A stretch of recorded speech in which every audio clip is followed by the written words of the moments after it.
Les agradecemos mucho que tengamos el honor de acompañarnos. Agradecemos también la presencia de María Elena Juárez de Beristain, de su hijo Francisco, que nos acompañan. Y pues sin más, les presento al moderador de esta noche. Él es el licenciado Manuel Molano, director ejecutivo del Instituto Mexicano para la Competitividad. Él es premio Banamex de Economía por su tesis de licenciatura. Él es egresado de Economía del ITAM. Cuenta también con una maestría en Economía por la Universidad de Londres. Ha transcurrido en varias dependencias gubernamentales con una trayectoria especialmente enfocada en temas agropecuarios y temas laborales. Y pues le cedemos la palabra. Manuel, muchas gracias por acompañarnos. Bueno, pues muchísimas gracias por acompañarnos, señor secretario Lozano, Química, Berta, encantado de conocerlo, licenciado Cabas, mucho gusto en conocerlo.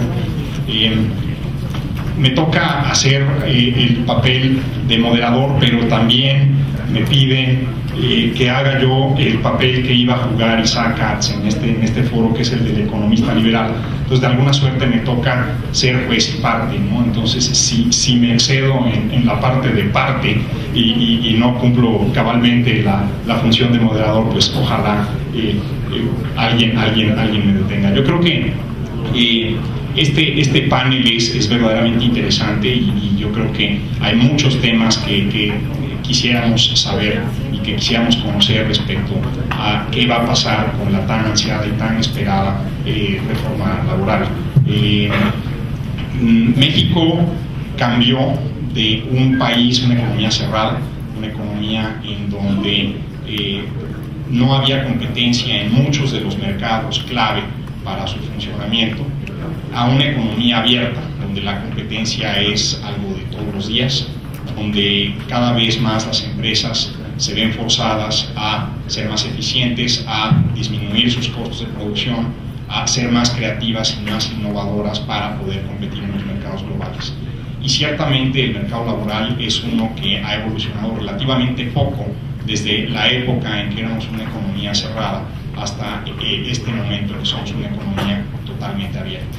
En el Instituto Mexicano para la Competitividad hemos hecho algunos análisis al respecto y nos hemos encontrado con que la ventaja comparativa de la economía mexicana antes de firmar el Tratado de Libre Comercio, que era la disponibilidad de una mano de obra calificada, competente y capaz, pues no se ha materializado del todo. Hemos descollado más en sectores intensivos en capital que en sectores intensivos en trabajo. Tenemos un crecimiento desbordado, galopante del sector informal. No hemos podido proveerle de seguridad social, no hemos podido proveerle de las garantías mínimas a muchos trabajadores en México. Y esta reforma, planteada desde probablemente hace 2 años, señor secretario Lozano, quizás un poco más, 12 años, pero en su forma actual probablemente hace un par de años en este sexenio. 18 de marzo del año pasado.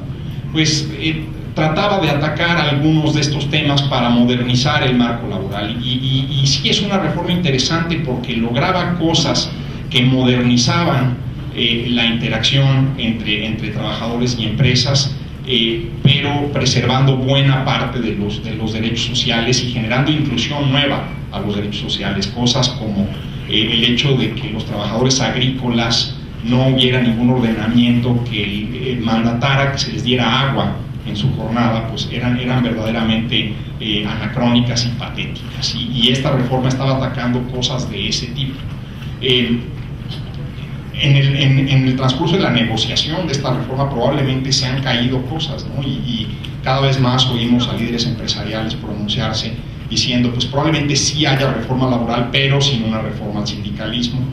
Probablemente sí haya reforma laboral, pero sin muchos de los atributos iniciales. Sin embargo, creo que es un paso en la dirección correcta y yo quisiera que pudiéramos platicar muy seriamente al respecto. Entonces, sin más, le cedo yo la palabra al secretario Lozano. Después de eso tendríamos la palabra señor Sanders de la Química, o la Química Berta, después el licenciado Cavazos, ¿verdad? Y después de eso tendríamos 5 minutos adicionales para reacciones a lo que dijeron los demás y tomaríamos preguntas del futuro. Pues muchísimas gracias, bienvenidos. Gracias, Manuel, y muy buenas noches a todos. En primer término, pues agradecer aquí a esta asociación de exalumnos del ITAM que me hayan invitado, y al Club Piso 51 para participar en pues en un foro no solamente de actualidad y una gran relevancia, sino que verdaderamente amerita la reflexión que estamos haciendo. Manuel dio una muy buena introducción al tema, porque esto es una de esas reformas estructurales, lo que se está proponiendo, que sí tienen algo que decirle muy concreto a la gente, es decir, que sí pueden cambiar la estructura del mercado laboral en México, que verdaderamente pueden ser un vehículo nuevo para facilitar el acceso al trabajo, pero no a cualquier ocupación, no a cualquier chamba, sino realmente facilitar el acceso al mercado formal de trabajo, lo que incluye prestaciones, seguridad social, certidumbre jurídica, y que a la vez nos puede permitir también mejorar los salarios de la gente, el ingreso de la gente, pero no de manera artificial o caprichosa, sino a partir de un concepto que me parece fundamental, por cierto ausente de la legislación actual, como es la productividad.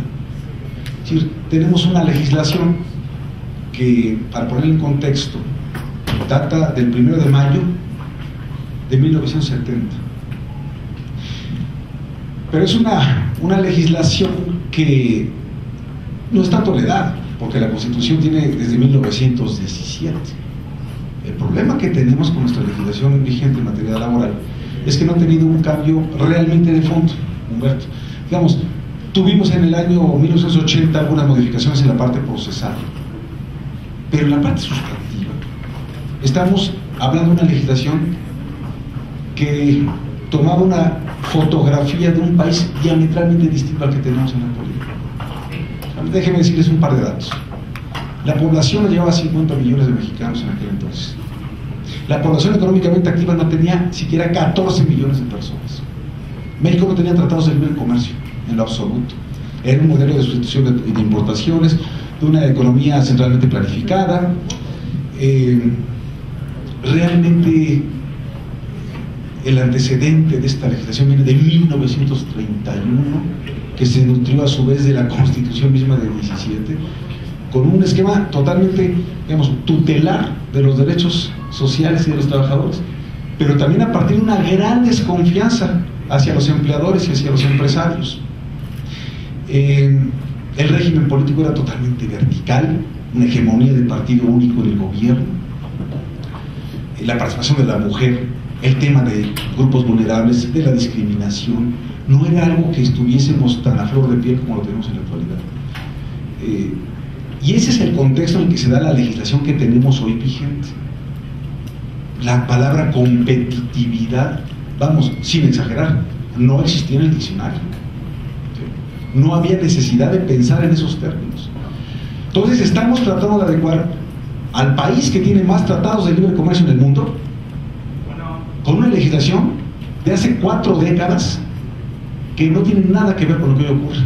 El bono demográfico, en aquel entonces la mitad de las personas eran dependientes económicos y la otra mitad estaba en edad de trabajar. En la actualidad es 1/3 parte de los dependientes económicos y el resto estamos en edad de trabajar y en necesidad de trabajar, con otra que en aquel entonces la expectativa de vida era muchísimo más corta. Ahora hemos hablado de los 60 años, 60 y tantos años.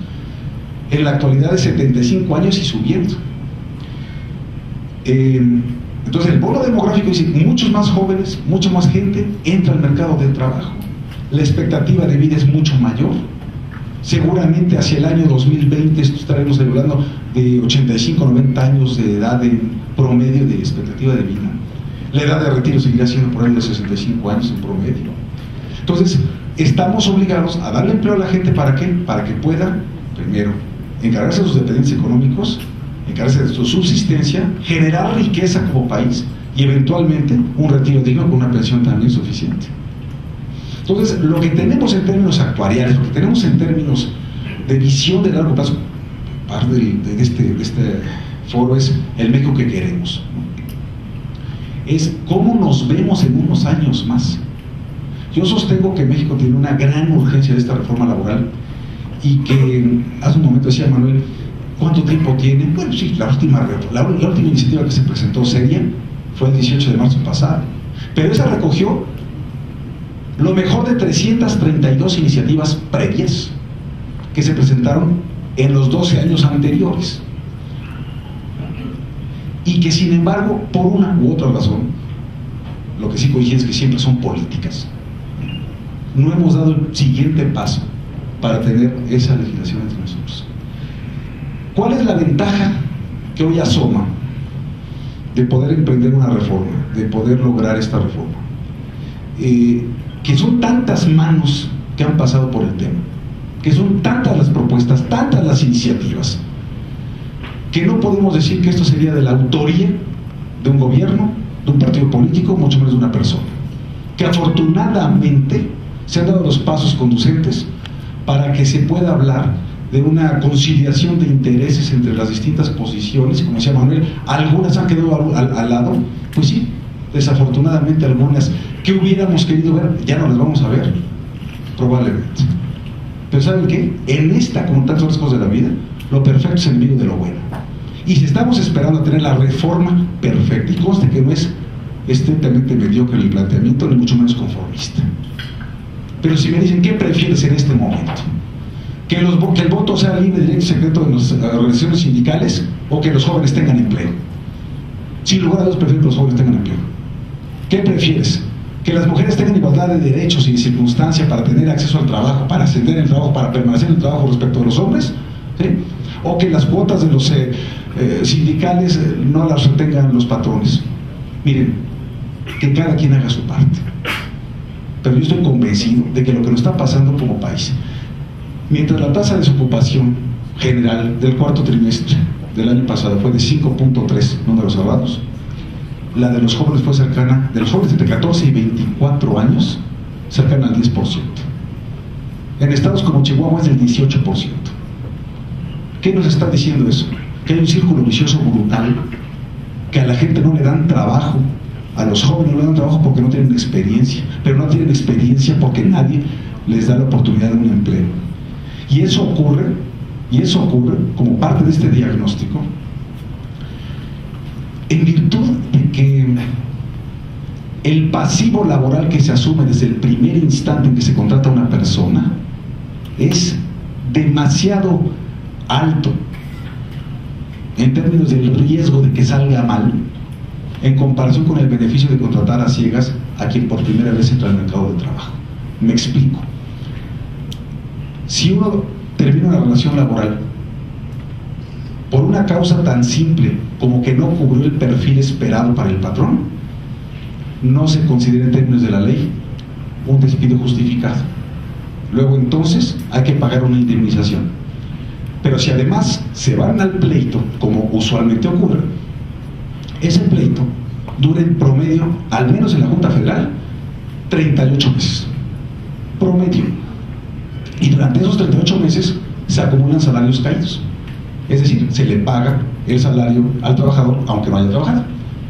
Si consideramos que 3 de cada 4 empleos en este país los generan las pequeñas y medianas empresas, 38 meses de salarios caídos, 3 meses de indemnización, 20 días por año según la antigüedad, en fin, hombre, pues la apuesta llega a ser muy alta.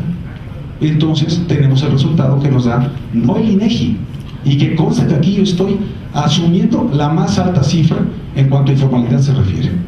No economía informal, empleo informal. ¿Y cuál es el empleo informal? Aquel que carece de seguridad social. No me importa si un trabajador está contratado por una empresa formal, si no le reconocen una relación laboral como tal y simplemente todos caen en la simulación o el fraude a la ley, que hacen como que no eres trabajador, pero tienes un horario, tienes una oficina, tienes una supervisión, hay un gerente, te pagan el mismo salario, pero no eres trabajador, no, que eres prestador de servicios profesionales, eres un freelance, que además así entonces te hacen sentir muy bien porque te digan que soy que free, ¿cómo? Mira, qué bien me dijeron. Yo voy a presumir a mi casa que me dijeron freelance. Maestro, te están esquilmando, te están engañando. Y todo eso se da precisamente por la rigidez normativa que tenemos. La tasa de empleo informal llega a ser del 54% en estas condiciones. O quien trabaja por su cuenta o trabaja para algo que no está formalmente establecido, o bien trabajando para una empresa establecida, pero que no tiene la seguridad social ni prestaciones. Esa es nuestra realidad. Cuando me dicen, oye, ¿cómo se te ocurre plantear la contratación a prueba? Digo, ¿cómo? Eso es totalmente inestable, atenta contra la inestabilidad en el empleo. ¿Cómo se te ocurre la capacitación inicial? Es una gran carga para el trabajador. Oye, el trabajo por hora es un pecado, ni que fuéramos gringos.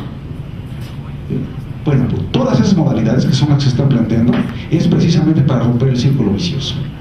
Es precisamente para decirle al joven, va, te contratan, aprueban 3 meses, con salario, con prestaciones y con seguridad social. Si la haces, te quedas y se hace retroactivo el primer día de la prueba de tu antigüedad. Si no, como cuando se conocieron, se dan la mano y se despiden. Pero entonces se rompió ese temor de contratar a ciegas. Las personas, ¿cuántos no conocen ustedes que se quedaron sin trabajo después de la crisis? Mayores de 40 años, que ya no les quieren dar empleo nuevamente. ¿Por qué? Pues porque no manejan estas chivas, el iPad, ¿no? Bueno, hablando de las chivas con mucho respeto, por favor. Ahora andamos, pero también los Pumas andan muy bien. Ya andamos, y además compartimos puntos el otro día.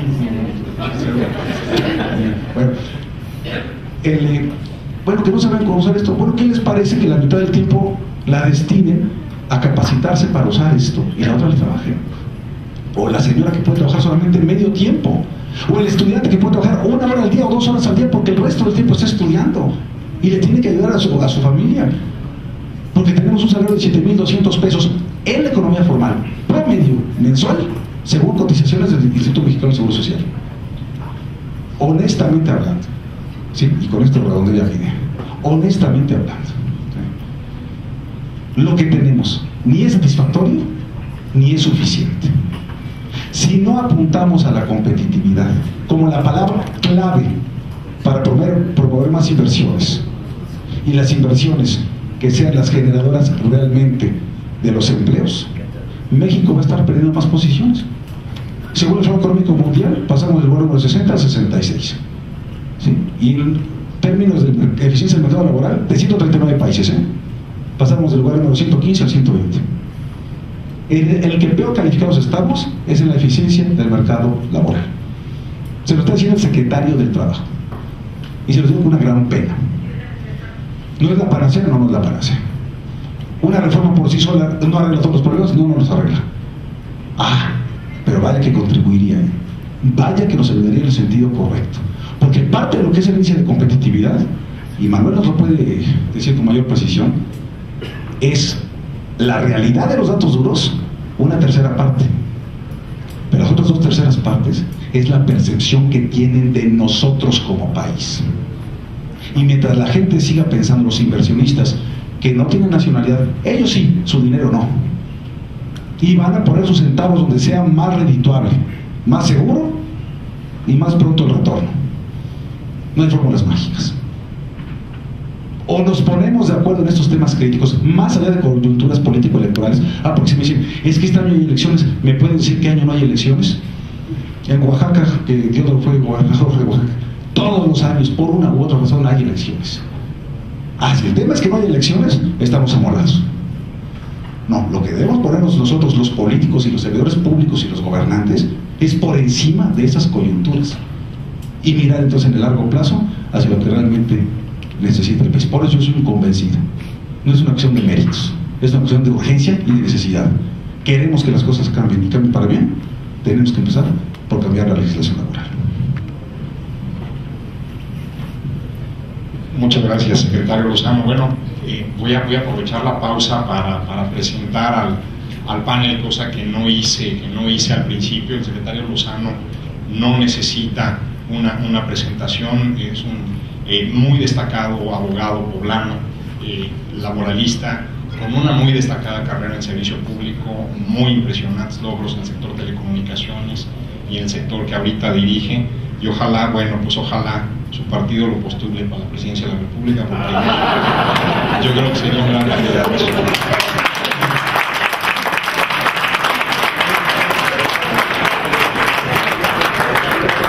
También quisiera presentar a la química Berta Guadalupe Rodríguez. La química Rodríguez es licenciada en química por la Universidad Iberoamericana y tiene estudios de maestría en química inorgánica de la Facultad de Química de la UNAM, pero además tiene una muy grande y amplia trayectoria como dirigente sindical, también muy buena experiencia académica como profesora de la FES Cuautitlán y una experiencia muy interesante en la universidad y en la actividad gremial. Y bueno, por último, el licenciado Humberto Cavazos Chena, un muy brillante abogado en materia laboral del despacho, uno de los despachos más prestigiosos en el país. El abogado Cavazos Chena tiene algunos estudios de posgrado en la Universidad de Stanford, es maestro por la Universidad Iberoamericana en Derecho Laboral y abogado por la UNAM. Pues bueno, sin más, pues quisiera yo darle la palabra a la química Rodríguez. Muchas gracias.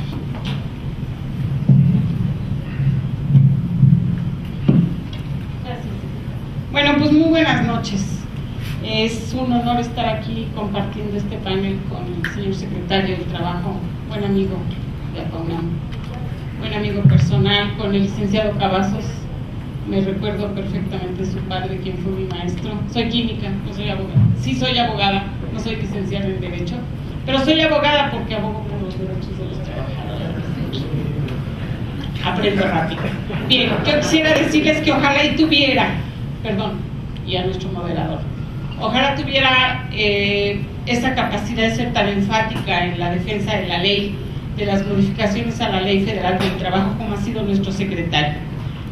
Cuando pienso en el México que queremos, estoy pensando en un México con más educación, en un México con menos pobreza, un México más equitativo y sin violencia. Pensando en este sentido, México requiere efectivamente, señor secretario, efectivamente, compañeros panelistas y presentes, México requiere una reforma estructural. Ya lo comentábamos en el panel pasado en el que compartimos, una reforma integral, no una reforma aislada, de tal manera que pudiéramos tener la concertación de muchas aristas para poder llevar a cabo esta reforma que México necesita definitivamente por ese México que nosotros queremos. Desde el punto de vista de un sindicato universitario, un México que confíe en sus trabajadores y en sus asociaciones gremiales. Esto es un sindicato. No todos los sindicatos son corruptos, no todos los sindicatos no son transparentes, no todos los sindicatos abusan del México que nosotros queremos. Habemos sindicatos que somos cumplidos, habemos sindicatos que agrupamos a un gremio como es el del personal académico en una universidad tan grande y tan fuerte como es la Universidad Nacional Autónoma de México, sin deterioro de las universidades particulares, en la que yo afortunadamente tuve la posibilidad de cursar mi licenciatura por muchas razones.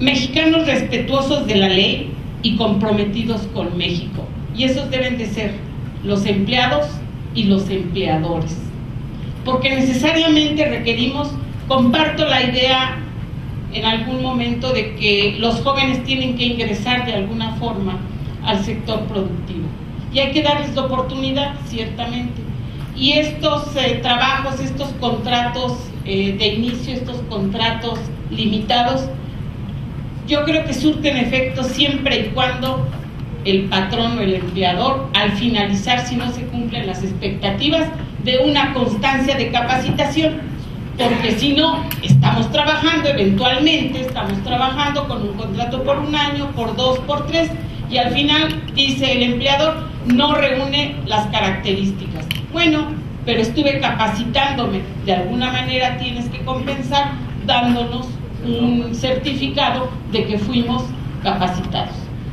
Comenta con mucho énfasis nuestro señor secretario la necesidad de que se pueda la mujer trabajar con igualdad, con equidad, trabajar con tranquilidad y no estar expuesta a los avatares que se vienen teniendo en este momento. Y lo mismo, los grupos vulnerables, aquellos que tienen capacidades diferentes, deberán de ser también atraídos hacia el mercado laboral. Pero yo no veo, por ejemplo, en ningún punto de la propuesta, señor secretario, ya lo habíamos comentado, que la Secretaría de Educación Pública pudiera revisar la cuestión de los horarios para que la mujer, ya no es suficiente por el México que vivimos, pudiera trabajar una jornada completa y mantener a los hijos, porque la cultura en México es la mujer se hace cargo de los hijos, aunque ahora hay muchos caballeros que se están dedicando a cuidar a los hijos, afortunadamente.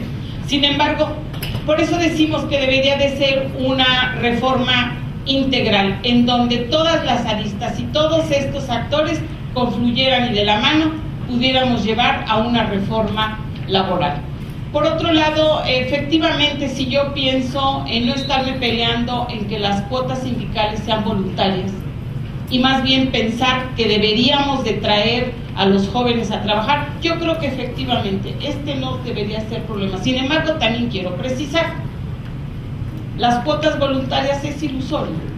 Realmente, yo creo que un sindicato que es honesto podría vivir no nada más de las cuotas sindicales, podría traer una serie de ingresos en cursos de capacitación, podría traer una serie de ingresos para sobrevivir y poder gestionar todas estas prestaciones que nos brinda una seguridad social.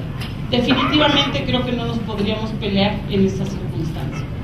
Por otro lado, también pensamos, repito con el énfasis que dice nuestro secretario del Trabajo, estos contratos por hora. Con todo respeto, señor secretario, yo no encuentro dónde estos contratos por hora dan prestaciones, dan aguinaldo y dan seguridad social. No lo encuentro, porque no lo dice, a lo mejor habrá que precisarlo. Y con esto quitaríamos de alguna manera esa incertidumbre de ahora trabajo por honorarios, trabajo una hora, me pagan una hora. ¿Dónde está la seguridad social? ¿Dónde está el servicio médico? ¿Dónde está la posibilidad de acumular una antigüedad? No la encontré, señor secretario. Una antigüedad que permita en un momento dado decir tienes derecho a una pensión, tienes derecho a una jubilación. Siento que de manera general hay algunas cuestiones que hay que precisar. Y comparto la idea de que la competitividad es un concepto, es un término que debe de estar integrado, pero exactamente precisando por qué la competitividad y cómo la competitividad. Eso es definitivo. Muchísimas gracias. Creo que esto es lo que podría de alguna manera acercarme a la idea de sí hay necesidad de la reforma laboral. Sí hay necesidad porque requerimos un México más unido y requerimos un México con más equidad, menos desigualdad, menos violencia, más educación y menos ignorancia. Muchas gracias.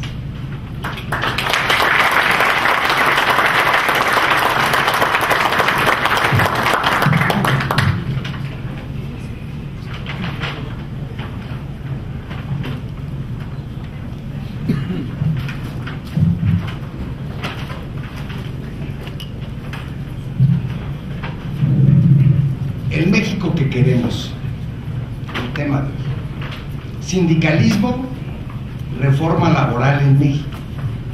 Hablar de sindicalismo y de reforma laboral el día de hoy es hablar de política y de intereses de partidos políticos, cuando en realidad la reforma laboral como está planteada nada tiene que ver con estos dos temas. La reforma laboral debe de darse, y debe de darse pues los mexicanos, todos los mexicanos la necesitamos. México es parte de un mercado global y no puede rezagarse con estructuras fundamentales del siglo pasado, de principios del siglo pasado, que en su momento sirvieron, pero que hoy son un lastre para el desarrollo económico de nuestro país. Hoy, la nueva Ley Federal del Trabajo debe de ser modificada cuanto antes. Hablar de sindicatos es hablar de organizaciones sociales, es hablar de una figura jurídica que al día de hoy, ¿por qué no decirlo?, ha dado resultados, pues ha logrado el equilibrio entre los factores de la producción, armonizando los intereses de los trabajadores y los intereses de los patrones. Pues nadie duda que el trabajador es más débil que el patrón, pero todos dudamos que los sindicatos sean más débiles que los patrones. En su esencia, todo sindicato de trabajadores y de patrones tiene por objeto el estudio, mejoramiento y defensa de los intereses comunes. En la actualidad existen sindicatos gremiales de empresa, industriales, nacionales de industria y de oficios varios. Consideramos que en algún momento deberá de insertarse dentro del ordenamiento laboral a los sindicatos de empresas descentralizadas y de gobierno, ya que estos sindicatos se les podrá exigir la transparencia en sus finanzas por la simple y sencilla razón de que los fondos que les son entregados por parte de las empresas descentralizadas o del propio gobierno son recursos económicos que tienen su origen en los impuestos de todos los mexicanos. A los demás sindicatos deberá de dársele la libertad para que manejen sus finanzas de acuerdo a sus propios estatutos, pues son personas morales privadas, como también lo son cualquier sociedad anónima dentro de la iniciativa privada. ¿Por qué es importante hablar de sindicatos y de reforma laboral? Simple y sencillamente porque los sindicatos son los que administran los contratos colectivos de trabajo del sector privado y del sector público. Particularmente estos contratos colectivos de trabajo son básicamente en donde se contienen las condiciones de trabajo con las que los trabajadores prestan sus servicios, y también los tabuladores y prestaciones con las que son retribuidos por dichos servicios, y por ello son la semilla de, por qué no decirlo, del más del 90% de los emplazamientos a huelga y o de las huelgas que se estallan en México. Hoy afortunadamente pocas huelgas estallan en nuestro país. Hablar de huelga en México es hablar del máximo derecho de los trabajadores, pero siempre se ha dicho que el derecho de huelga es intocable y con eso estamos de acuerdo. El derecho de huelga por sí mismo es un derecho absoluto de los trabajadores. El derecho de huelga ha existido en México y seguirá existiendo, pero en esta época de competencia global debe de ser regulado en beneficio de los trabajadores, de los patrones y de México. Hoy en día una huelga estallada y declarada existente solo puede concluir por las siguientes razones: allanamiento del patrón a las peticiones del sindicato y de los trabajadores y pago de las mismas, así como el pago de salarios caídos; laudo dictado por el árbitro que ambas partes elijan; laudo dictado por la Junta de Conciliación y Arbitraje si los trabajadores huelguistas someten el conflicto a su decisión. Analizando los puntos anteriores, es evidente que si el objeto de la huelga pudiera ser resuelto por un laudo contrario a los intereses de los trabajadores, estos jamás someterán sus diferencias al arbitraje de la Junta. No lo van a hacer porque van a perder el laudo, y por ello la huelga pudiera eternizarse con las consecuencias jurídicas y económicas de llevar a la quiebra a la empresa y a la pobreza a sus trabajadores.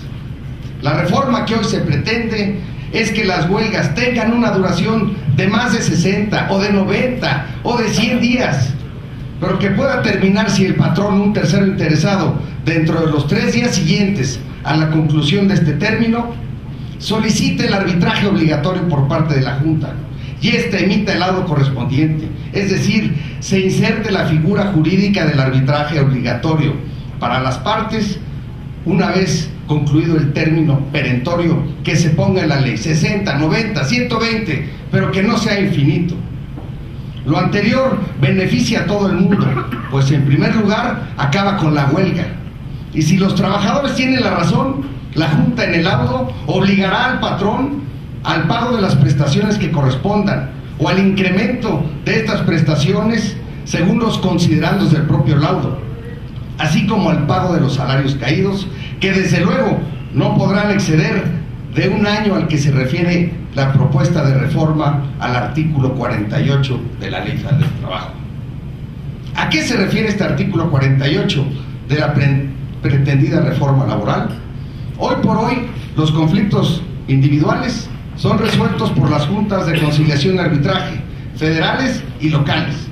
Dichos conflictos individuales tienen por objeto el cobro de la indemnización constitucional si se demanda la consecuencia del despido, la reinstalación si se demanda la continuidad de la prestación del servicio o la rescisión de la relación laboral por causas imputables al patrón, más los salarios caídos que deberán de pagarse hasta en tanto no se pague la indemnización o se reinstale al trabajador, no importando el tiempo que dure el juicio. Según las estadísticas que nos ha comentado el señor secretario, aproximadamente los juicios en la Junta Federal tienen una duración de 38 meses, en la Junta Local hasta de 4 o 5 años, por lo que resulta mucho más oneroso los salarios caídos 38, 40, 50 meses que la indemnización, que es de 3 meses. ¿Qué negocio deja invirtiendo 3 y saca 60? Ningún negocio. Entonces, ¿qué estamos haciendo? Estamos haciendo ricos a los abogados que cobran del 50 al 40% de lo que obtiene el trabajador ante la Junta. Hoy se pretende acotar dichos salarios caídos. Se habló en una primera instancia de 6 meses. A hoy se habla hasta de 1 año, más intereses del 2% mensual hasta por un término no mayor de 12 o de 9 meses según sea el caso. ¿Por qué 12? ¿Por qué 9? Pues que se maneje económicamente, pero que no exceda de 12 meses si se va a pagar 1 año de salarios caídos, además un 2% de intereses. Aplaudimos esta reforma, mas sin embargo, para hacerla realmente eficaz, las juntas de conciliación y arbitraje deberán de resolver los problemas laborales en un término no mayor de 1 año, porque si no, van a afectar indirectamente los derechos de los trabajadores. ¿Por qué no se resuelven estos conflictos individuales en términos de 1 año o de 2 años? Porque la Junta no tiene presupuesto, porque tenemos a las juntas de conciliación y arbitraje obligadas del presupuesto federal o del presupuesto de los estados de la República Mexicana. Si decimos que hay 250,000 juicios en la Junta Federal, yo les puedo garantizar que el 80% son de empresas del sector público, y de ese 80%, el 50% a lo mejor los ganan los trabajadores porque son defendidos por la Procuraduría de la Defensa del Trabajo o por abogados que tienen intereses que defender y que ganar. ¿Cuánto valen esos 100,000 juicios que se pierden? A 1,000 pesos por juicio serían 100 millones, y les garantizo que no hay un solo juicio que cueste 100,000 pesos. Valen 100,000 pesos. Entonces estamos hablando de 1,000 millones de pesos. Si es 1,000 millones, le damos 30 millones de pesos a la Junta Federal de Conciliación y Arbitraje anuales, estaríamos resolviendo los conflictos en menos de 1 año y haríamos efectiva la reforma laboral. Volviendo al tema de los sindicatos y de los contratos colectivos, nos damos cuenta que si bien la Ley Federal del Trabajo no ha sido modificada en su esencia desde 1970, en lo que a estos temas se refiere, la Suprema Corte de Justicia sí ha modificado la ley. Y la Suprema Corte de Justicia está conformada por 11 ministros que en su esencia nunca han participado en la participación de la justicia laboral, porque son jueces de carrera. Y el sector judicial de este país no interviene en la impartición de la justicia. Y para ejemplos, en el año de 1993 se emitió una jurisprudencia que determinaba que la valoración de la prueba del recuento, en caso de que existiera un tema de conflicto de administración de contrato colectivo, se debería de considerar fundamentalmente el número total de trabajadores al servicio de la empresa, así como el número de trabajadores que votaran en la prueba de recuento. Si los trabajadores votantes no representaban la mayoría de los trabajadores al servicio de la empresa, el sindicato actor perdía el juicio, no se le daba la administración de este contrato colectivo.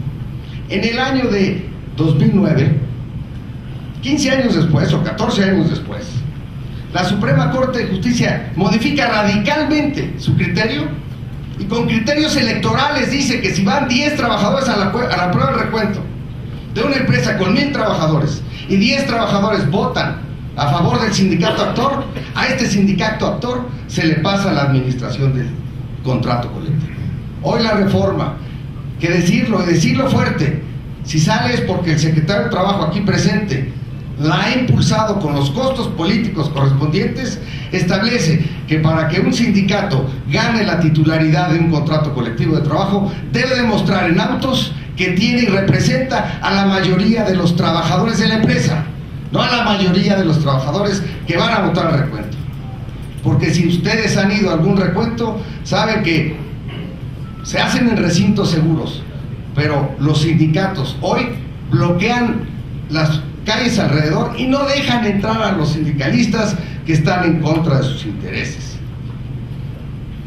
¿Quién entonces podrá estar en contra de la reforma laboral? De una ley que tiene 40 años, de, como lo dijo el secretario, éramos 40 millones, hoy somos 120 millones, en donde una ley federal de trabajo, en donde no existe un solo artículo, ni uno, que se refiere a la competitividad. ¿Qué es lo que hace verdaderamente económicas, plausiblemente económicas a las empresas? Y solo 3 artículos se refieren a la productividad. Creo yo que es tiempo de reformar la ley. Estoy seguro que se va a reformar. Si la reforma no es al 100%, pues que sea al 10, al 20 o al 40, pero que venga reforma. Y el año que entra buscaremos otra y otra hasta tener un ordenamiento jurídico laboral de acuerdo a las necesidades de nuestro país.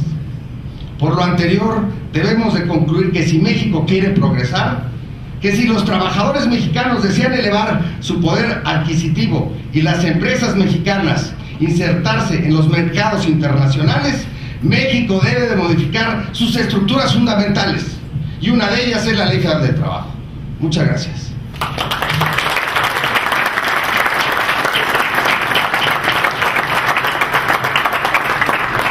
Muchas gracias, licenciado Cavazos. Bueno, yo voy a tomarme 3 minutos para hacer el comentario del economista liberal que hubiera hecho el maestro Isaac Katz si hubiera estado aquí. Yo creo que necesitamos pensar en la reforma laboral desde una perspectiva integral de política pública. El elefante bailando en la mesa del que no se habla cuando hablamos de los mercados laborales es el tema de la seguridad social. Este esquema bismarckiano, porque se lo copiamos al que creó el canciller Bismarck en Alemania en la década de 1880, donde está ligada la seguridad social a la condición del individuo en el empleo, claramente está mostrando que no funciona correctamente. Entonces, francamente, yo como mexicano sí extraño los tiempos de la negociación del Tratado de Libre Comercio, en los cuales se hizo una reforma que barrió todos los sectores de la economía mexicana, que tuvo profundidad, que tuvo un aliento grande y que no la estamos viendo en este momento. ¿Qué necesitamos para hacer reformas integrales, para que haya ambición en las reformas, ¿no? Un poco la preocupación de la Secretaría del Trabajo cuando apenas estaba empezando a platicar de esta reforma es que no podía irse por una modificación al 123 constitucional, que el tema de la seguridad social prácticamente era muy poco factible que pudiera pasar en las cámaras. Y yo creo que sí necesitamos estas reformas que barran a lo largo y ancho y que desacoplen la seguridad social, porque quizás ese es el impuesto más gravoso al trabajo formal, donde la gente percibe que el beneficio que recibe la seguridad social no corresponde al costo de la misma, y tanto empresas como trabajadores tratan de salirse de ese impuesto puro, que básicamente acaba en bolsillos de gente que maneja la seguridad social en México. Y yo con eso ya dejaría hasta ahí el comentario liberal y le daría espacio primero al secretario Lozano, luego a la Química Rodríguez, luego al licenciado Cavazos de 5 minutos de contrarréplica para que después podamos proceder a las preguntas del panel. Gracias, Manuel, y sobre todo porque sigo alusiones personales, ¿verdad? Mi querida, pero muy amables, ¿verdad? Me tratan igualito que en el Congreso. Bueno, además nos saludamos a doña María Elena Juárez de Beristain y a su hijo Francisco. Nos da muchísimo gusto que estén con nosotros, con gratísimos y mucho cariño recuerdo de mi tocayo Beristain.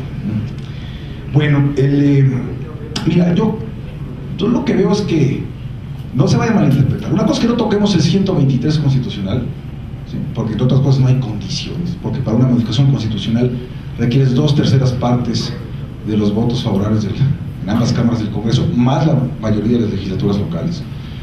Pero otra es por además una cuestión de convicción. O sea, sí creemos que ese catálogo de derechos mínimos irrenunciables son adecuados. No sé qué opine Humberto, Berta, en fin, pero yo sí creo que en términos generales, como uno dice, pues son cuestiones que pueden y deben permanecer.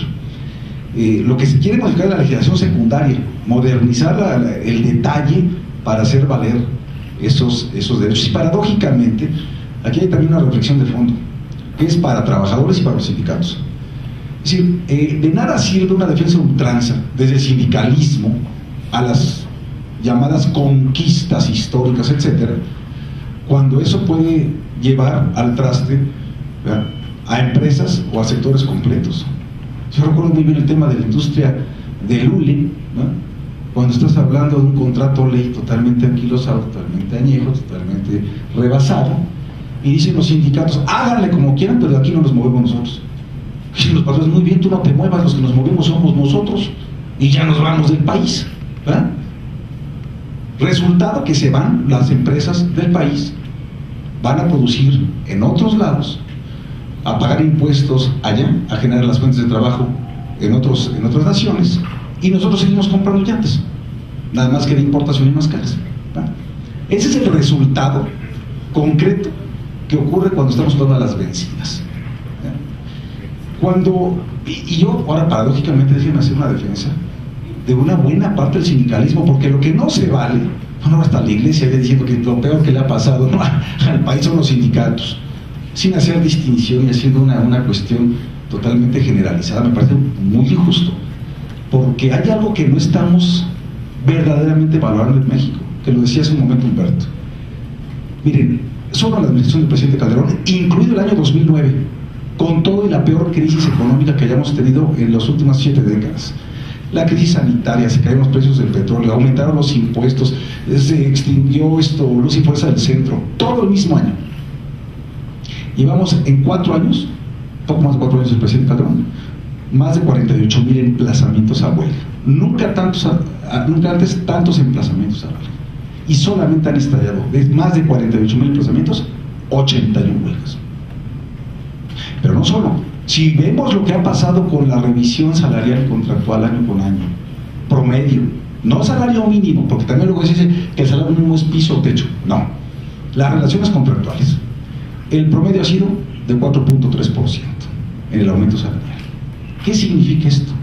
Y cuando ves que la inflación ha sido promedio 4.6% en estos últimos años, entonces llegamos a la conclusión de que los sindicatos son responsables de la paz laboral, por un lado, pero también que contribuyen de una manera muy responsable a la estabilidad macroeconómica del país, que eso es una condición necesaria, si no suficiente, ¿verdad?, para la competitividad de nuestra economía.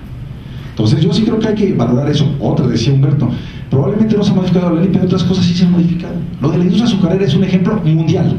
Llegó a la Organización Internacional del Trabajo en la última conferencia internacional como un caso exitoso de diálogo social entre el sindicato y las empresas de la Cámara de la Industria. Se modernizó un contrato de ley, se apostó por la productividad, la multiplicidad, la multifuncionalidad, las jornadas continuas, ¿verdad?, se eliminó el escalafón ciego.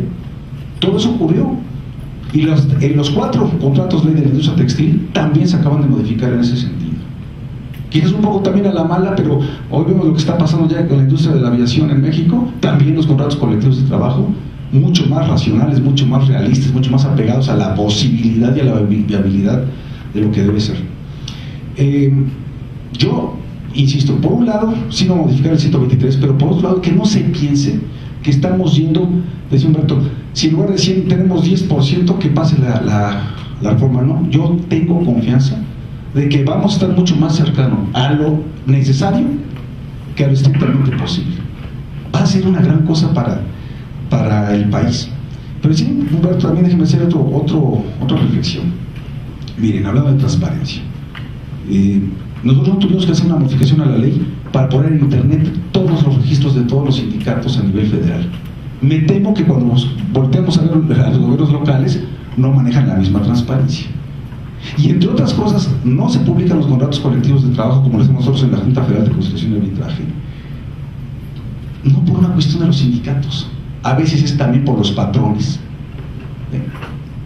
Porque porque así como de pronto se voltea uno y señala a un sindicato o a un líder abusivo, también hay patrones abusivos y mañosos que tratan de encontrar en la simulación y el fraude de la ley la manera de sacar un lucro indebido, o esta opacidad de que no se publican los contratos colectivos.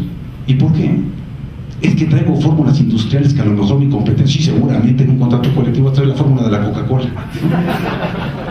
Lo que no quieren es evidenciar que tienen contratos de protección y sindicatos blancos y que están simulando. Y es parte de lo que tenemos. Y lo que no quieren tampoco evidenciar muchas veces, que con el outsourcing lo que hacen es evadir el cumplimiento de obligaciones fiscales y el reparto de utilidades. Entonces está muy bien hablar de productividad, que haya más riqueza, que haya más productividad. Haz más con menos, hermano, capacítate. Nada más que la riqueza excedente se va a quedar solamente de un lado de la mesa. Eso no se vale, ¿eh? No se vale. Si va a haber más productividad y va a haber comisiones mixtas y va a haber fórmulas, que sea por una distribución equitativa del ingreso, y no solamente que se genere más riqueza y que se quede solamente del lado del capital y no del trabajo. Eso es lo que estamos apostando. Berta decía, no encontré hay una mala noticia, hombre. Quizás esto sea lo que le dé al traste a la reforma laboral, porque leía ayer que se pusieron de acuerdo Napoleón Gómez Urrutia y Martín Esparza en que van a hacer una alianza histórica para oponerse a la reforma laboral. Entonces, probablemente eso sea lo único que nos faltaba para decirles que no va a haber reforma laboral. Bueno, precisamente por personajes así es por lo que muchas de las veces se tilda a los sindicatos o se les quiere medir con la misma vara, y es absolutamente injusto. Y aquí tengo un ejemplo de un liderazgo y de un sindicato responsable, democrático, dialogante, respetuoso, institucional, maduro. ¿Qué tantas flores otras?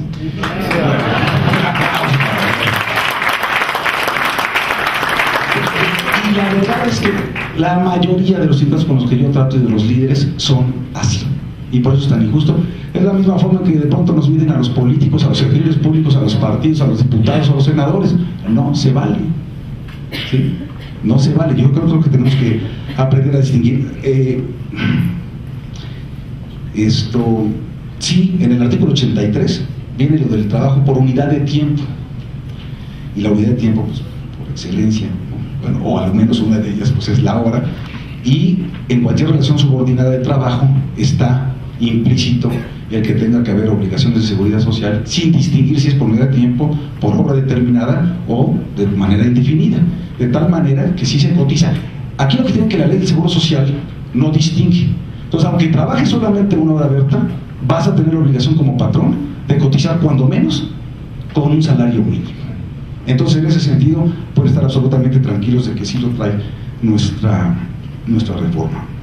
Esto, miren, nada más un par de datos sobre lo que decía Humberto. 220,000 juicios traemos en la Junta Federal de Negociación y Arbitraje. 2 razones lo explican, o hasta 3. La primera de ellas es lo que decía, los incentivos es exactamente al revés. Entre más tiempo pase, más reditúa. Lo dijo muy generoso y muy respetuoso, habló de abogados que se aprovechan de este incentivo perverso de que entre más tiempo pase se acumulan los salarios caídos y por ende tienen un mayor beneficio. No son abogados, son coyotes, y lo que hacen son chicanas. Y precisamente lo que nuestra legislación está cobijando, porque ya nos dimos cuenta, ya los vimos, ya los detectamos, ya sabemos su modus operandi, su modus vivendi. Lo que es increíble es que habiéndolo detectado no lo podemos remediar, ¿sí? Por eso duran tanto tiempo. Entre más tiempo pase, pues maestro, a ver, patrón, a la hora que quieras nos sentamos, nada más que aquí está el taxímetro, sigue avanzando. Estás en un cuestionamiento del taxímetro, sigue avanzando, no te estás moviendo 1 centímetro y todo te está costando a ti. Vamos a ponerle un límite a los salarios caídos. Y también a otro tema, el de la reinstalación obligatoria. Esto de la reinstalación obligatoria, yo sí propongo un símil ahí con el matrimonio, a ver si así me lo van a entender ustedes muy bien. Ya se empezaron a leer por dónde va, ¿verdad? Digamos, una relación de trabajo. Vamos a suponer que fue injustamente terminada esa relación de trabajo. Pues que se pague la indemnización de los salarios caídos. Pero tanto como que ven, y ahora lo vas a reinstalar después de 4 años. Aquel con el que te peleaste a muerte, que te contaminó todo el ambiente, que se voló de ti, se va a pitorrear de ti, ¿sí? Pues esto es como un divorcio. Imagínate nada más. Te divorcias, tú crees que ya todo está en orden, y a los 4 años llega el actuario del juzgado, con la novedad de que aquí está la señora de regreso. Además de que pagaron las quincenas caídas. Y además se ocupó la plaza. Bueno. No, pero bueno, les decía, esa es una de las razones. El tema de los salarios que es. Y el otro tema es que 6 de cada 10 juicios, Humberto, lo acabas de mencionar, 6 de cada 10 juicios no tienen que ver con litigios entre el trabajador y el patrón. 6 de cada 10 son demandas insatisfechas de seguridad social, ¿sí? Que por alguna razón, en algún momento de nuestra historia, al Congreso se le ocurre decir, pues ¿quién lo puede atender? A ver, ¿a quién se te ocurre? Pues la Junta. ¿Por qué? Pues la Junta como que dirime controversias y que tiene que ver con el trabajo, y vámonos para allá. Que me parece inconstitucional que en una Junta de Conciliación y Arbitraje tengan que ver ese tipo de cosas. En todo caso, que haya tribunales especializados, o que sea el Tribunal de Justicia Fiscal y Administrativa. Pero bueno, van a dar para allá. Y es muy fácil para el IMSS, para el Infonavit, para las AFORES, para lo que sea, decir, pues mira, si no te gusta lo que te estoy respondiendo, demándame en la Junta. Y eso es lo que está pasando, miren. Bueno, y por último, lo de las sanciones. Es ridículo. 315 veces el salario mínimo, la sanción máxima, por la peor falta, la más grave, a la legislación laboral. Son 18,000 pesos en números cerrados. Por supuesto que sale más barato, ¿sí?, para un patrón irresponsable violar la ley y pagar la multa, si es que la llegan a pagar, si no es que la litigan primero, a cumplir. Y como no lo van a hacer espontáneamente, bueno, pues entonces que haya una amenaza real de que va a haber una sanción. Por eso queremos llevarla a 5,000 veces el salario mínimo. Y otra, con esta concluyo, ahora que está el tema de pasta de conchos tan vigente después de 5 años. Saben que si llega un inspector y detecta un peligro inminente, un riesgo a la vida, a la integridad de las personas, a la seguridad, no puede clausurar un centro de trabajo, no puede ordenar la suspensión inmediata de las labores y de los trabajos en ese lugar. No puede, tiene que hacer 3 emplazamientos en momentos distintos, regresar, realizar visitas de verificación, ¿verdad? Pedirle de buena forma, además tiene que avisar, ahí voy de regreso para ver si está todo en orden, ¿sí? Precisamente ese tipo de cuestiones, insisto y termino, nuestra legislación ni está diseñada para el México que estamos viviendo, ni para el contexto global. Los incentivos están al revés. En lugar de premiar a la formalidad, las prestaciones, la seguridad social, la capacitación, la productividad, la competitividad, la promoción de inversiones, ¿sí?, lo que estamos es propiciando la informalidad, los bajos salarios, el desempleo, los abusos, la opacidad y el abuso. No sé si fue claro. Muchas gracias.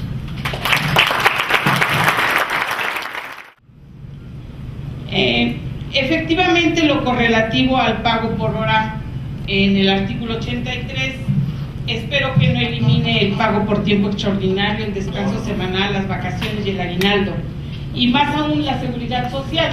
Eso está totalmente protegido, y eso es lo que motiva a un sindicato responsable para con los trabajadores.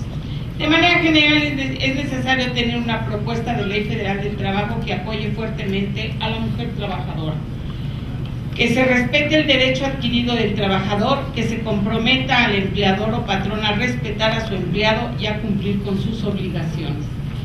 Si tenemos una equidad entre las obligaciones del empleado y el empleador, yo creo que la Ley Federal del Trabajo, su modificación, tendrá un éxito rotundo, siempre y cuando dejemos muy claro, y lo reitero, la definición de competencias. Muchas gracias.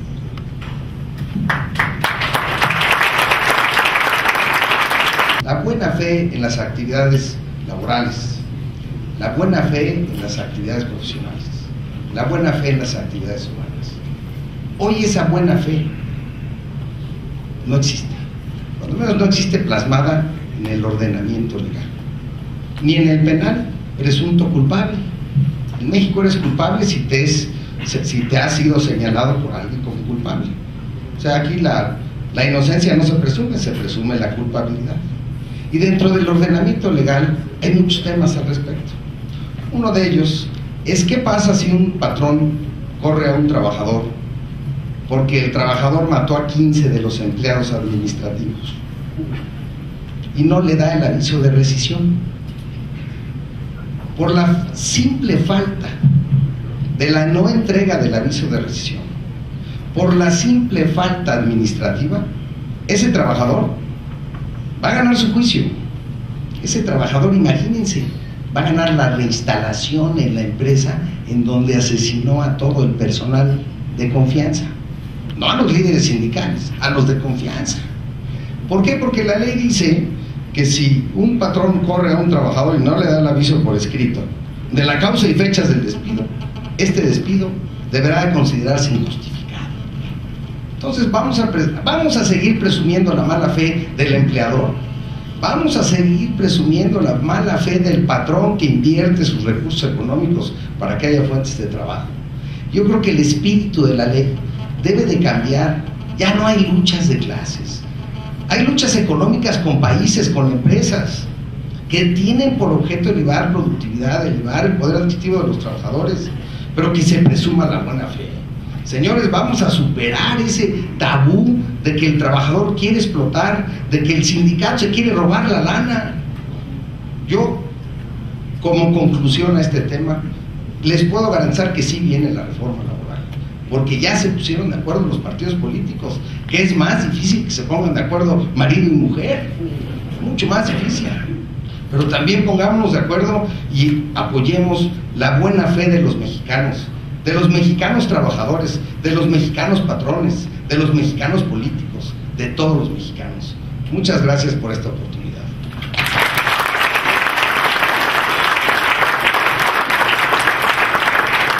Pues tenemos espacio para preguntas y respuestas. Yo empezaría con una para el secretario Lozano, y es: ¿qué probabilidad ve de que la reforma transite en este periodo legislativo?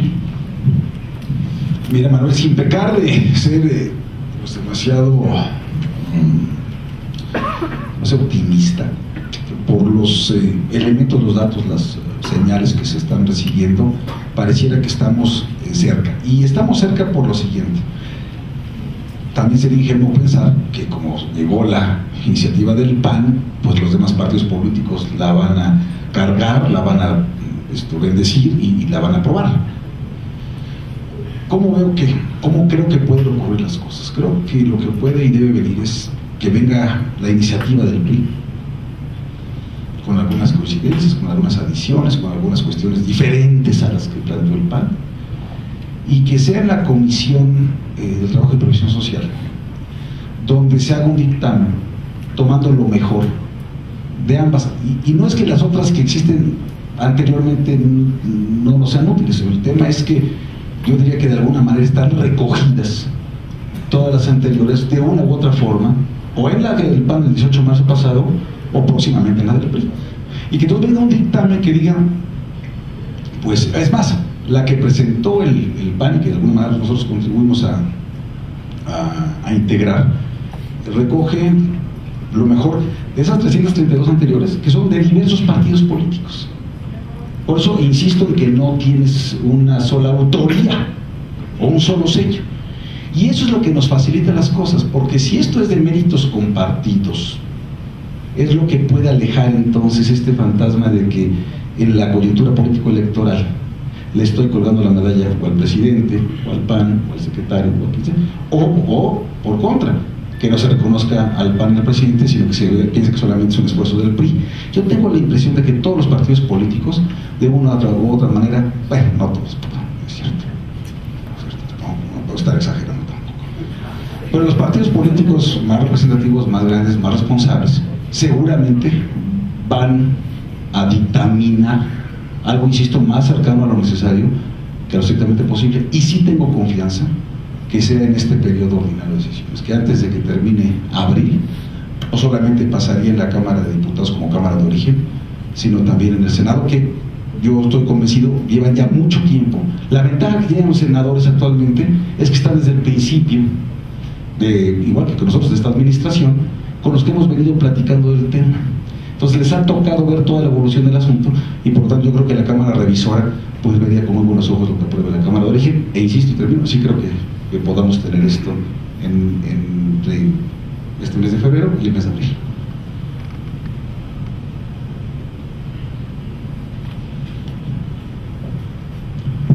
Secretario, ¿cómo está? Buenas noches a todas y a todos. Mi comentario es el siguiente. Ciertamente parece que hay una coincidencia bastante amplia respecto de la necesidad de avanzar en la reforma laboral en lo que podríamos llamar la agenda de la económica o de la competitividad. Sin embargo, me parece a mí que no es tan fácil, o en todo caso no es tan deseable, desvincular este eje de la reforma del otro eje posible, del otro eje, digamos, que podemos identificar de la reforma, que es la agenda política o democrática. Y creo que no lo es por tres razones centrales. La primera es que pues, es un tema de interés público, digamos, y tiene que ver ahí una dimensión política ineludible, ¿no? La segunda es que, como usted mismo advirtió al principio de su ponencia, las razones, sean cuales sean, por las cuales no ha pasado una reforma laboral desde 89, que presentaron algunas propuestas hasta la fecha, digamos, son eminentemente políticas o esencialmente políticas. Y la tercera es básicamente porque, digamos, al revisar algunas de las propuestas, tanto anteriores como las que ahora presentó la bancada de su partido y las que han prefigurado algunos otros partidos políticos, organizaciones sindicales, ¿no?, etcétera, parece que hay una coincidencia respecto a la necesidad de flexibilizar más la reforma laboral. Es decir, es una coincidencia que de alguna manera difiere en cuanto al grado o en cuanto a los ejes de la flexibilidad que se tienen que tocar, pero me parece que todos los actores del mundo digamos, involucrados en la elaboración de la política laboral coinciden en que debe haber una mayor flexibilidad en la ley federal de trabajo que lleve una mayor competitividad. Es en el otro eje de la reforma en el que yo creo que hay un poco más de disenso, y usted me podrá precisar más, digamos, esta apreciación. Yo nada más quisiera que me diera usted su opinión respecto de tres aspectos que yo identifico que son centrales en ese otro eje de la reforma, en lo que yo denominé hace un momento la agenda política y democrática. Uno de ellos está ciertamente tocado por la iniciativa de su partido, que es la cláusula de exclusión, declarada inconstitucional hace una década, casi exactamente, por la Suprema Corte de Justicia de la Nación. Y sin embargo creo que bueno, hay que hacer explícito en la ley federal del trabajo, que no haya posibilidad, digamos, de que patrones y sindicatos pacten una cláusula de exclusión. Ese tema sí está tocado en la reforma que el PAN presentó en marzo pasado. Pero hay otros tres aspectos y yo le quisiera preguntar. El primero de ellos es esta demanda bastante añeja, sobre todo del llamado sindicalismo independiente, de sacar del ámbito del Ejecutivo Federal a través de la Junta Federal de Conciliación y Arbitraje el tema del registro de los sindicatos y de crear un instituto de registro que sea autónomo, que funcione, digamos, desvinculado del ámbito del Ejecutivo. El otro de ellos es el tema de la justicia laboral. Entiendo su resistencia, digamos, a reformar el artículo 123, pero yo quisiera nada más que me dijera, digamos, su opinión personal, más allá de que esto sea viable o no políticamente hablando, trasladar el tema de la impartición de justicia laboral a donde, en la opinión de su servidor, debe estar, que es bajo el ámbito del Poder Judicial, a través de tribunales especiales para ese efecto, ¿no? Que además creo que despolitizaría un poco todo el tema de los conflictos, porque los sindicatos dicen, no, es que la Junta está en favor del patrón, etcétera, y bueno, ahí quizás ese punto se acabaría. Y el tercero, y con esto, ese sería el último, es el tema de los contratos de protección, que ciertamente está tocado en la reforma del PAN, en la iniciativa de reforma del PAN, pero que como usted alguna vez me contestó en Twitter, no hay una manera, no hay criterio para identificar un contrato no hay criterio unificado para identificar los contratos de protección. ¿Cómo se va a hacer para conjurar una forma de contratación sobre la cual ni siquiera se tiene una definición conceptual concreta, ¿no? Y sería eso todo. Muchas gracias. Bueno, pues ahora sí parece comparecencia esto, qué horrible. Hasta por 15 minutos. Mira, tocaste una palabra y además yo creo que es algo que tenemos que recordar. Al mundo del trabajo lo tenemos que ver a partir de equilibrios. Muchas veces a mí me reclaman, dicen, usted tiene que estar en la defensa de los trabajadores, esa es su función, su trabajo, su misión. No es cierto. La defensa de los trabajadores tiene una cosa que se llama la Procuraduría Federal de la Defensa del Trabajo. A la Secretaría del Trabajo incluso se le corresponde el equilibrio entre los factores de la producción. Promoción de inversiones, porque si no tenemos equilibrio entre los factores de la producción, puede haber trabajadores pero sin trabajo, porque si no hay capital y no hay inversiones, no hay fuentes de empleo. Y para que haya fuentes de empleo, para que haya inversiones, tiene que haber certidumbre jurídica, tiene que haber reglas claras y árbitros justos, imparciales y fuertes. Y eso es lo que da en el mediano y en el largo plazo la certidumbre para que se prefiera a México respecto a otros países. Y se nos tienen que quitar todas estas telarañas de la cabeza. Deben ser muchísimo más firmes nosotros, más seguros de nosotros mismos, ¿sí? Y ser más promotores de inversiones tanto nacionales como extranjeras. Y revisar, sí, los límites de inversión extranjera que tenemos en la ley. Porque si no, también, otra vez, estamos cayendo en simulaciones. Sobre pretexto de que si no, 49%, 25%, ¿no? Sí, como no. Se van por inversión neta, se van por comités de todo tipo, de toma de decisiones, por simulaciones evidentes, fraudes a la ley, abiertos. ¿Sí? Eso es incertidumbre. ¿Sí? Tenemos que ser mucho más seguros de nosotros mismos y entonces darle más certidumbre también a las inversiones y los equilibrios. Primero. Segundo, cláusula de exclusión por separación. 395 de la ley, efectivamente, es monstruoso, yo siempre la defino así, monstruoso, que si un trabajador decide salirse de un sindicato o lo corren del sindicato porque se peleó con el líder, lo pueden correr de la empresa sin ningún tipo de responsabilidad. Es que no hay jurisprudencia, hay tesis jurisprudenciales, más no jurisprudencia al respecto, ¿sí? Y eso está en la ley. Entonces es un gran temor para el trabajador pues pelearse con su sindicato, pues, entonces me sale muy mal porque entonces me pueden correr y me corren además sin pagarme un centavo de indemnización, ¿verdad? Entonces sí estamos planteando, y creo que ahí estamos más o menos de acuerdo todo el mundo en que tiene que eliminarse esa cláusula de exclusión por separación.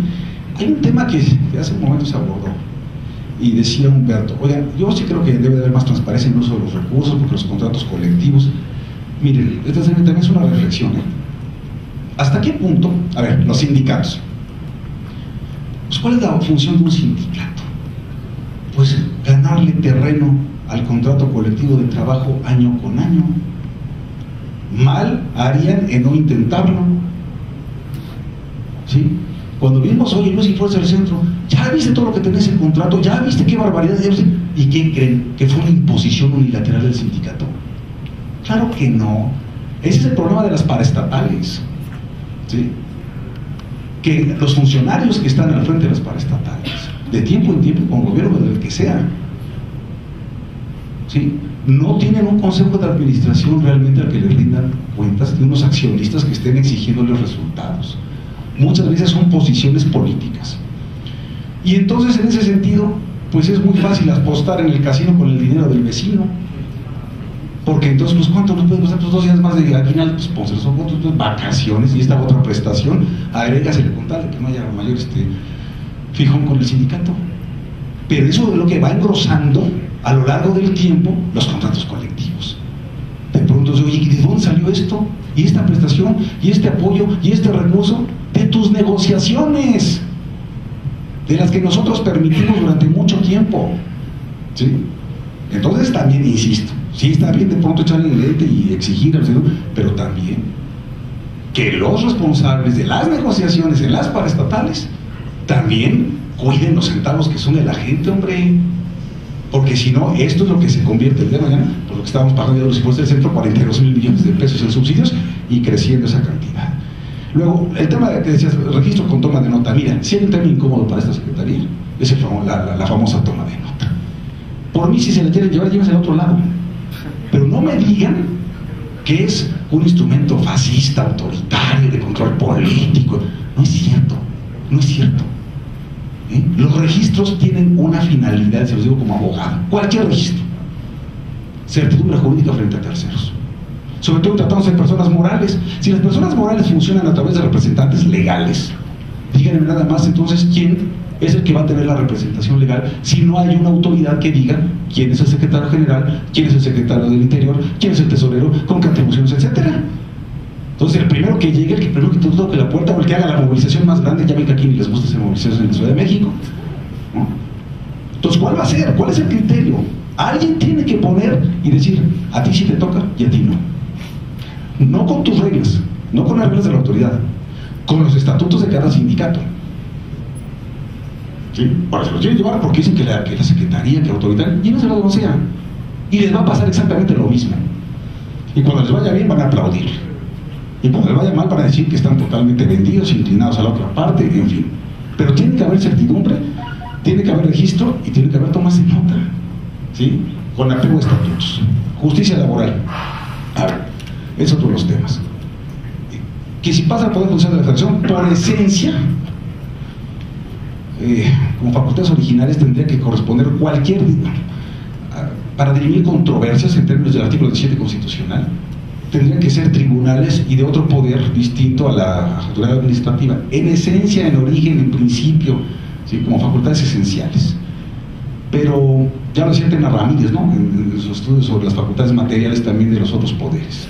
Es decir, yo creo que la virtud que tiene, la ventaja que tiene el sistema que tenemos de justicia laboral es que es tripartita, cosa que no ocurriría si se va al Poder Judicial de la Federación. Lo decía Humberto hace un momento, el Poder Judicial de la Federación nos puede dar pago de una y otra vez, pero por amparo, no por meterse al fondo, porque la autoridad en materia jurisdiccional, en materia laboral, le corresponde a la Junta, ¿no? Pero claro, se van vía amparo y entonces te echan abajo las resoluciones y va de nuevo, ¿sí? Pero sí entra el Poder Judicial, pero solamente en este aspecto. Yo soy de los que sostiene y defiende el tripartismo, en las instituciones de seguridad social y en la impartición de justicia laboral. Si algún día tenemos algo mejor, bienvenido, no me opongo, pero es un poco como dicen, salarios mínimos, que la Comisión Nacional de los Salarios Mínimos desaparezca. Muy bien. Y luego, que lo fije la Cámara de Diputados, lo de veras. No, y en serio, ¿no? De veras. Porque, a ver, hoy ni siquiera el 3% de los cotizantes en el Seguro Social, ni siquiera el 3% gana el salario mínimo. Pero lo que no sabían muchos de ustedes es que más del 45% de las 250 leyes, números cerrados, tienen como referencia, como factor de indexación, número de veces el salario mínimo. Entonces, a ver, aumentale 10, 50%, 70%, pues total, que prometerme pobreza, lo que quieras. Van a ver nada más lo que es entonces sí una presión inflacionaria, porque no se nos ha ocurrido un mejor factor de indexación que el salario mínimo. Entonces, por cuestiones estrictamente políticas, en años electorales, poner a la Cámara de Diputados a dictar el salario mínimo, precisamente por eso son buenos estos órganos tripartitas. En los últimos 7 años se ha acordado por unanimidad de todos los representantes, sector obrero, sector empresarial y uno que es del gobierno, por unanimidad el salario mínimo. Y eso es actuar con responsabilidad. Y termino cuando dice las preguntas de protección. ¿Sabes? Mira, no hay nada que diga, está usted en presencia de un contrato de protección. Pues ¿cómo lo sabes distinguir? ¿Cuántas cláusulas debe tener? ¿Cuántos derechos? ¿Qué? No hay manera. ¿Sabes cuál es el mejor antídoto para ese y para cualquier otro derecho laboral, individual y colectivo de veras? La transparencia. Y si tú pones 2 contratos colectivos de empresas similares y el trabajador los puede consultar, primero le puede decir a su líder, oye, ¿y por qué el del vecino tiene todo esto y el nuestro no? Cosa que hasta hace poco era como el marido ofendido, el último en enterarse de lo que tenía como derecho el trabajador en sus contratos colectivos. No había forma de que los conociera. Ahora los puede ver. La transparencia es la única manera sensata de que puedan entonces identificarse los contratos de protección de los verdaderos contratos colectivos de trabajo. Más allá, no hay manera, no hay forma jurídicamente hablando de poderlos detectar. No sé si tú quieres hacer algún comentario al respecto. Pero además, si no estás de acuerdo con tu sindicato, demándale la titularidad. Es que hay 20,000 contratos colectivos, ¿no estás de acuerdo con el sindicato? Demanda la titularidad y con el voto de la mayoría de los trabajadores de esa empresa, tumbas a tu sindicato blanco, rojo, como lo quieras llamar. Hay herramientas jurídicas para evitar esos contratos colectivos de trabajo. Yo les rogaría que mantuvieran las preguntas acotadas a 2 o 3 frases. El caballero, por favor, y teníamos otra por allá atrás y yo creo que ya ahí le dejaríamos. Señor secretario, buenas noches. Trataré de ser brevísimo. Nada más, como dice la secretaria general de APAUNAM, no hay que preocuparse, hay que ocuparse. Y en eso usted ya tiene por ahí los comentarios que se enviaron sobre la Ley Federal del Trabajo. Otro comentario es, ojalá y todo este país tuviera los 2 últimos rectores que hemos tenido y la planta académica, porque a lo mejor seríamos uno de los 2 mejores países en toda América Latina. Y mi pregunta va directamente a la reforma laboral en el campo. Que la reforma laboral en el campo, han pasado gestiones, se ha dado dinero al campo y sigue el campo cada vez más lastimado. Y tan lastimado es que parece que los trabajadores que tienen competitividad están en el extranjero. Ojalá y usted, con la mención que hicieron hace un momento, señor presidente, ya se movieron dos, ya no es como el anterior. Decían que el que se mueve no salía, ahora hay que moverse rápido, porque estamos en una reforma laboral. Gracias. Muchas gracias. Mira, a ver, yo coincido que los dos últimos rectores de la UNAM han sido buenísimos. Tendríamos el mejor país del mundo con más rectores como ese. También el último presidente que tenemos es buenísimo. Si tuviera más Felipe Calderón, también tendríamos un país muchísimo mejor. Mira, el tema de los jornaleros agrícolas, concretamente, hay un capítulo especial para los trabajadores del campo. Y particularmente para los trabajadores eventuales del campo, le están dedicando realmente una reforma de fondo. Porque son verdaderamente de la parte más desprotegida de los trabajadores. Bueno, también los trabajadores domésticos, el trabajo infantil. Tenemos cerca de 900,000 chavos entre 5 años y 13 años de edad que además trabajan ni siquiera en su ámbito familiar, están contratados por terceros, una explotación brutal. Y tenemos una discriminación de las personas con discapacidad. 3 de cada 4 personas con discapacidad de edad de trabajar no tienen trabajo, ¿sí? Y 70% no ganan ni siquiera los salarios mínimos. O sea, tenemos brutales discriminaciones y desigualdades. Pero bueno, el tema de los trabajadores del campo, además tenemos un círculo vicioso, porque no quieren pagar completamente una cotización los patrones al Seguro Social, porque tampoco hay servicios médicos, guarderías, instalaciones, ¿no? Entonces dicen, ¿por qué pago completo si no tengo los servicios? Pero si no pagan completo, pues tampoco podemos llevar el Seguro Social hasta el último rincón de este país. Y el único que resulta afectado, pues es el trabajador, porque además si no lo da de alta el patrón, pues él no se puede dar de alta individualmente también la Seguro Social como un trabajador. Entonces estamos planteando varias cosas. Primero, que se puedan dar de alta ellos también y a que acrediten ser trabajadores de alguna finca, de algún campo, entonces agrícola, y puedan darse de alta al Seguro Social. Segundo, bueno, van ustedes a decir que qué exagerados soy, pero decía Humberto hace un momento, no hay obligación de darles agua potable durante la jornada de trabajo, sin exagerar, no hay esa obligación. Tercero, habitaciones dignas, que tampoco es una exageración, no es redundante, hay que establecerlo como una exigencia. Cuarto, ¿sí?, que tengan guarderías para los chavos, con independencia del Seguro Social se les puede llevar o no, es una obligación de los patrones para evitar justamente el trabajo infantil. Por cierto, se está planteando que el trabajo infantil fuera del ámbito familiar para personas menores de 14 años se castigue con prisión, que sea un delito tipificado como tal y no una mera falta administrativa, porque a grandes males, grandes remedios, y eso es lo que nos parece que debe ser lo justo. Y quinto, también algo que es absolutamente adecuado es que tengan un transporte seguro del centro de trabajo a las unidades habitacionales donde están quedando, pero que sea, fíjense nada lo que estamos pidiendo, adecuado para transportar personal y no animales. Entonces, en conclusión, sí viene todo un capítulo para los trabajadores del campo, sí viene con una palabra: dignidad. Dignidad, es lo que estamos buscando para los trabajadores del campo. Ojalá esta parte pase, porque sí me temo mucho de lo que ocurre es que cuando vienen las propuestas de esta naturaleza, también parte de los patrones se los quedan viendo todavía. Oye, maestro, esto me va a incrementar los costos. Por ejemplo, estamos diciendo que para centros de trabajo que tengan más de 50 personas, o sea, que sean más de una mediana empresa, tengan sus instalaciones adecuadas para personas con discapacidad. Porque hoy lo que dice la ley y lo que dice la norma oficial es que solamente tienen obligación de tener sus instalaciones adecuadas para personas con discapacidad aquellos patrones que tengan contratadas personas con discapacidad. Está re fácil la forma de cumplir. Pues no tengo personas con discapacidad, no tengo que hacer adecuaciones, pues ya la hicimos, ¿verdad? Pero ¿qué crees que nos dicen los patrones? Oye, eso cuesta, y la capacitación cuesta, y lo de los jornaleros cuesta.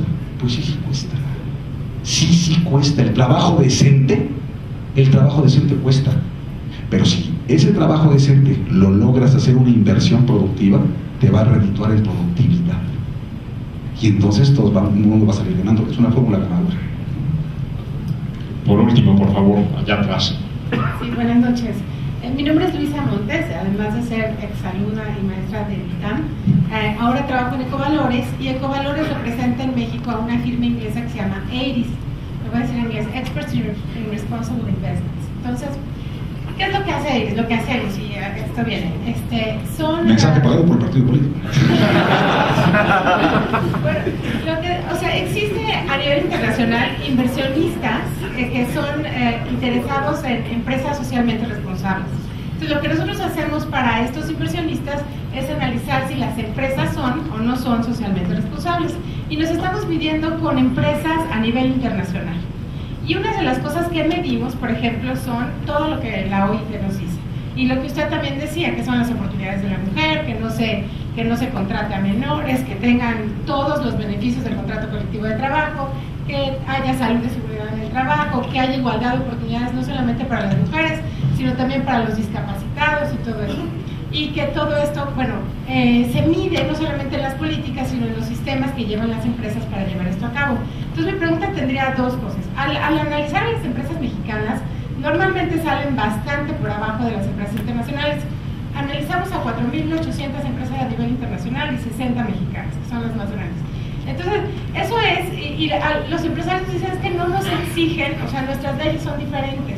Entonces mi pregunta va por dos lados. Uno, si este cambio en la legislación nos podrá llevar a compararnos más equitativamente con las empresas internacionales. Y dos, ¿qué opina usted de las cuotas? O sea, poner una cuota de discapacitados, poner una cuota de género, porque también eso no se ha visto bien aquí. En otros países se ha dado buenos resultados, pero esas son mis dos preguntas. Gracias. Mira, en cuanto a las cuotas, yo no estaría por poner una cuota obligatoria, porque entonces también eso vuelve a ser discriminatorio. O sea, a la vez eso se convierte en algo discriminatorio y tampoco va a estar premiando la productividad que se quiere lograr. Entonces, lo que sí creo es que no debe haber discriminación, que es muy distinto, y que hay que sancionarla. El hecho de ser mujer, o sea, tú no puedes para exigir como requisito el no estar embarazada, para entrar a trabajar o para permanecer en el trabajo, para seguir en el trabajo, ¿sí? O el hostigamiento o el acoso sexual, nada de esas cosas. Y hay que facilitar el acceso a personas con discapacidad. Y probablemente, como ya existe, tú puedes deducir hasta el 25% del salario del impuesto sobre la renta, ¿sí?, de un trabajador con discapacidad que contrates. O sea, sí hay ese tipo de estímulos. Eso puede existir, pero tanto como una cuota así obligatoria y tal. Y segundo, esta legislación sí nos acerca, bueno, está aquí el Instituto Mexicano de la Competitividad con Manuel Molano, que nos puede explicar un poco más esto, pero el cálculo que hemos hecho, al menos en términos de la comparativa con el Foro Económico Mundial, es que México podría ganar entre 25 y 30 lugares en cuanto a la eficiencia del mercado laboral se refiere. Es decir, y eso también nos traería como ventaja ganar espacio, ganar algunos lugares en cuanto al índice general de competitividad, que no nos va a poner quizás al nivel de otros países que llevan Singapur o que Estados Unidos, no, pero sí nos va acercando mucho más hacia el lugar que corresponde a otros socios comerciales como los que tenemos. Insisto, sí creo que además, en términos de señal, una cosa es lo que contenga la ley en su sustancia, pero otra, en que ahorita nadie da un peso por un acuerdo político. Lograr un acuerdo político a estas alturas sería algo que el mundo recibiría con muy buen ánimo y que seguramente eso generaría y detonaría nuevas impresiones. Bueno, pues yo creo que concluimos aquí. Muchas gracias, señor secretario, muchas gracias, Clínica Rodríguez, muchas gracias, licenciado Cavazos, gracias a ustedes por su asistencia.